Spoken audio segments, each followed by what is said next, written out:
So now it gives me great pleasure to introduce our chairperson for the morning, or for the day actually, Martin Knook, who is the CEO of Gomocha. Please join me in welcoming him to the stage. Thank you very much. Thank you. Good morning, everyone. How are we doing? Good. Can I ask, because what happened this morning already was amazing, how Sarah represented the strength and the power of our industry. Can we give her a big applause? Do you agree with me? What a story. Thank you for sharing, Sarah.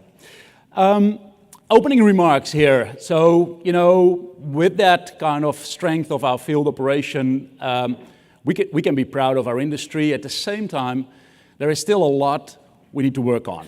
I think we all recognize here, and I bet you're all here to learn and share and know more about the capabilities and your priorities and get influenced by others, inspired by others to do that, make that next step. So what I want to share first with you here is a couple of reports that I found that are talking about service organizations, and that gives us a little bit stuff to think about and hopefully guide you a little bit on priorities. So we're going to talk a little bit about servitization, about the technology push, and about customer satisfaction. So I have a couple of slides to run through, and the first thing that I did was advancing service together and took a little distance from that topic. Where is that about? We can talk a lot about all these kind of things. I think bottom line, it comes down to the simplicity of these questions. Getting engaged, involved, if you speak like that, with your customer and ask what you can do better. What kind of future solution do you have? And every time when you think about all these major topics like business analytics or Internet of Things, it's all about how do you serve your customer better, and you need to learn about that. This is no rocket science, but you need to understand your customer to get your priorities really right here.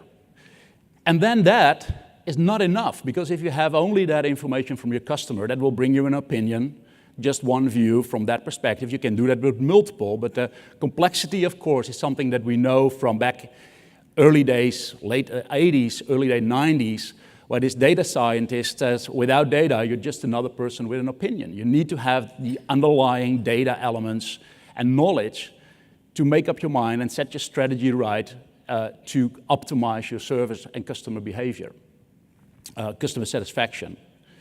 So I'm going to quickly make a short model here with a few assumptions that I think are very easy. We're all having here a field service operation, or we're contributing to a field service organization. That's a given. We have our processes, product, and up and running business, and we're doing good. There is not really an immediately concern. You want to lower cost to optimize profit. These kind of challenges are always there. There's nothing new there. And also your organization is clearly innovative. You innovate on your products. A couple of my customers, they are in the Forbes 500 of most innovative companies in the world. And we work with them to improve their processes in the field operation just because it's yet needed. Let me talk a little bit about what the challenges are that we're facing there. There are two massive trends, I think, that keeps us busy and brings this a little bit into a kind of out of balance. The big change of servitization, that's where your product is no longer, that's where your customer is interested in, but much more the service that you provide, or maybe you own the asset and you serve it for the customer to run the business as efficient as possible. And there are a lot of technology capability. Augmented reality is one. It was already on stage earlier today, but there is a ton of technology capabilities where you're basically facing the priority of that menu that is presented there to put your money on the right level and technology that you need. And I think there are a couple of specific things here. It's all because you want to better service the customer, right? That's the ultimate thing. Of course, there is underneath, as an outcome of that, profit and your brand values and all these kind of good things that's there, but you just want to have a more satisfied customer of your service. Let me share a couple of findings here from a report from PA Consulting that I like to reference here in this talk about servitization. Servitization, I already said, is really the transition from a product-oriented into outcome and output-based So just to give you a small example, in terms of door entrance systems, if you have a key and a lock, that's the physical product. The digital outcome is that the outcome of that is that you give entrance in a controlled way. Like you walk into a hotel room, you don't go anywhere around the service, you just have automatically activated your key, you walk up your door, and through a kind of invisible mechanism, the door is unlocked for you, and you have never ever seen someone in the hotel. So these kind of outcome-based and managed these kind of capabilities by a customer to guarantee that someone who rented that hotel room has access to it, it's an outcome-based example, which is a challenging change to implement. One of the key findings of that report is that 75% majority recognizes the need for a service proposition. So it's a significant portion of your revenue over the next coming 5 years. 70% of that portion does not have a service strategy yet, and 20% does. I think this is stuff to think about, like where are you really about if you're manufacturing or you're delivering goods and installing assets for your customers? Do you really have that well thought through service strategy in place, and are you actually monitoring? Because the key differentiator that this report talks about is only 80% of these companies are really capable to live up to the demands that come from that service organization because they measure the performance of that. So they do have a profit and loss, and they do have the brand valuation metrics to come up with a significant insights and really a steer on their business on how to guide the business into the right direction. So on servitization, there's a lot more to talk about, but just to go quickly into the technology capabilities here, there is a lot going on. I always have a little bit of a challenge here to take one specific industry, but utilities, as an example, are not really the early adopters of technologies, right? I see utilities implementing blockchain technology to deliver their services, to deliver their energy. It's really happening. So they have a clear strategy on how they are going to transition their business with clearly blockchain technology in the center part. I think it's not yet on the agenda here for this event, but it definitely will come soon. So big data, cloud, Internet of Things, you can read the menu here, are all very, very exciting things. My business is really focusing more on the mobile and the augmented reality and bring them together into one experience for the field user that ultimately need to deliver a better service. So a lot to choose on, and if you walk the trade show here, you'll see a lot of these capabilities being presented. From a report that Gomocha, my company, did with WBR and another partner, we figured out the priorities in these kind of technology capabilities. On the field service April event in Palm Springs, we have been interviewing and discussing the potential outcome of where are your priorities here. And interesting enough, you see here that 55% see the next big thing is Internet of Things, followed with augmented reality. So here is a kind of guidance on where the industry is going and putting the priorities clearly presented. Wearable devices, I think it ties up with augmented reality to some extent, so I'll leave it there. And 3D printing is just a small portion of it. It's cool technology, but it's just a small portion of that. And then you see here some graphs on the adoption of cloud. 72% is adopted, has the cloud. Probably not fully there.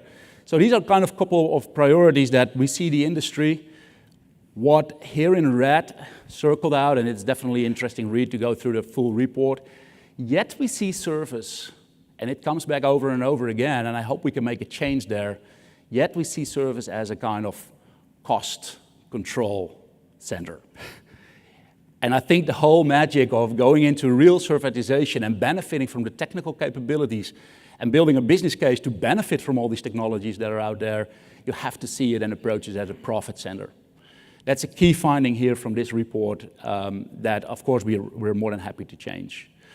So here you see the kind of mobile first is there, and then what I like as a conclusion here is that the machine learning and big data analytics are really envisions an end to the break-fix service model. So it envisions, it's really a path you have to go through to avoid the break-fix situation. And from the perspective of us helping our customers with field mobility solutions, we see tremendous interest in inspection and review procedures, much more than being in that break-fix model, just to be ahead of the curve, avoid the problem before it ever comes in. So that being said about technology, what about that customer? And I do not have yet a very happy face here, but this is our customer. He wants to be in control, right? He wants to basically tell you what he wants, how much he wants to pay for that. It's a competitor advantage. But that customer is really kind of key.